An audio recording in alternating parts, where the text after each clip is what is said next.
Assalamualaikum warahmatullahi wabarakatuh. Saya akan menjelaskan tentang sistem reproduksi pada manusia. Apa itu sistem reproduksi? Sistem reproduksi adalah kumpulan organ dan jaringan yang berfungsi untuk menghasilkan keturunan. Sistem ini meliputi organ internal dan eksternal, serta cairan, hormon, dan zat lain yang terlibat dalam proses reproduksi. Sistem reproduksi pada manusia, baik pada pria maupun wanita, memiliki struktur organ internal dan eksternalnya masing-masing. Setiap organ dan sistem tersebut memiliki fungsi yang berbeda-beda pula dan bekerja secara spesifik untuk masing-masing jenis kelamin. Alat reproduksi pria dan wanita terdiri dari organ-organ yang berbeda tetapi memiliki fungsi yang sama. Fungsi sistem reproduksi manusia yaitu menghasilkan sel-sel reproduksi dan menyalurkan ke organ reproduksi lainnya. Sistem reproduksi pria. Struktur organ reproduksi eksternal pada pria meliputi penis. Penis adalah organ vital pria yang digunakan untuk berhubungan seksual. Saat mencapai klimaks, sperma akan keluar melalui saluran di dalam penis. Yang kedua, skrotum. Skrotum adalah kantong kulit yang menggantung pada pangkal penis, tergantung kecil yang berotot untuk melindungi testis beserta saraf dan pembuluh darah. Testis. Testis adalah sepasang organ pada sistem reproduksi laki-laki yang terletak di dalam skrotum. Testis merupakan kelenjar tempat sperma dan testosteron diproduksi. Keempat, kantung kemih. Kantung kemih adalah organ yang menampung urin yang disaring ginjal sebelum dikeluarkan dari tubuh. Proses reproduksi pada pria dimulai dengan produksi sperma di dalam testis. Sperma kemudian disimpan dalam epididymis sebelum dikeluarkan melalui saluran deferens.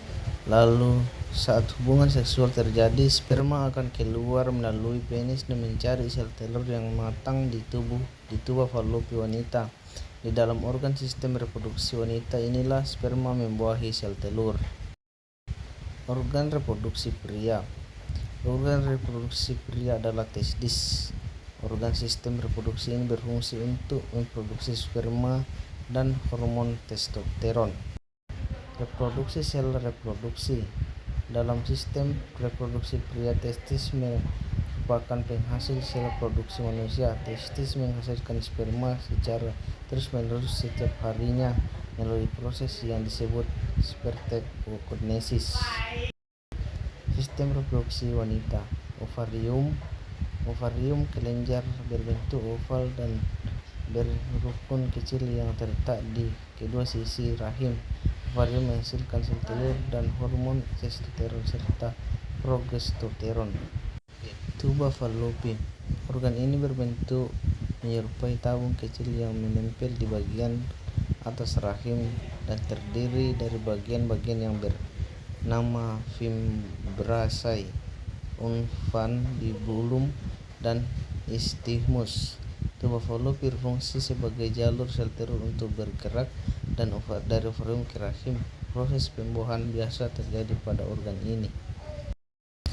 Uterus atau rahim. Rahim adalah organ berongga berbentuk menyerupai buah pir yang merupakan tempat bagi janin untuk berkembang semasa kehamilan. Bagian bawah atau leher rahim yang berhubung dengan vagina dikenal sebagai serviks. Vagina. Vagina adalah jalur yang menghubungkan serviks atau mulut rahim ke bagian luar tubuh. Vagina dikenal sebagai jalan lahir. Saat berhubungan seksual, sperma akan disalurkan oleh penis melalui dalam organ ini. Organ reproduksi wanita turut dilengkapi dengan organ reproduksi eksternal yaitu labia mayora, labia minor, kelenjar Bartholin, dan klitoris. Organ eksternal ini berfungsi untuk memicu hasrat seksual wanita, melindungi organ reproduksi internal wanita dari berbagai penyebab infeksi, dan membantu proses pembuahan sel telur oleh sel sperma. Sistem reproduksi wanita juga bekerja sama dengan 4 hormon reproduksi utama, yaitu FSH, LH, estrogen, dan progesteron. FSH dan LH membantu proses pembentukan sel telur di dalam ovarium, sedangkan estrogen dan progesteron berperan penting untuk kehamilan. Sekian dan terima kasih. Wassalamualaikum warahmatullahi wabarakatuh.